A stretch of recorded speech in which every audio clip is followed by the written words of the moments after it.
Nachádzame sa v Karlovej Vsi, tesne pod sídliskom Dlhé Diely. V priamom kontakte s prírodou tu v 90. rokoch postavili radové domy a na jeden sa teraz pôjdeme pozrieť. Dom bol naposledy rekonštruovaný v roku 2005. Je veľmi dobre udržiavaný. Má útulnú záhradu s terasou a jazierkom a veľmi príjemne sa tu aj grilluje. Poskytuje absolútny pokoj uprostred mesta. Dom bol postavený ako dvojgeneračný.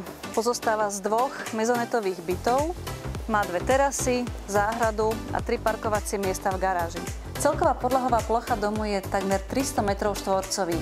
Dom aj záhrada sú orientované na juh, čo poskytuje krásny výhľad na Dunaj a na Rakúsko.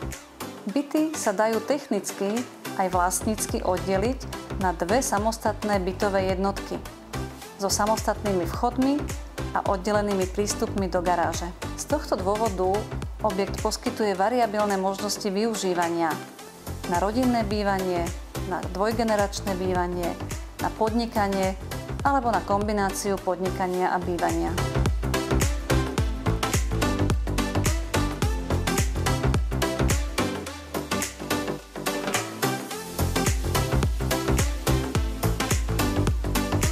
Tadiaľto sa vchádza do horného bytu, ktorý vám rada predstavím pri osobnej obhliadke. Ak vás nehnuteľnosť zaujala, budem rada, keď ma budete kontaktovať.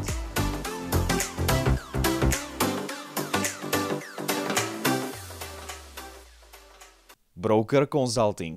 Financie, reality spolu.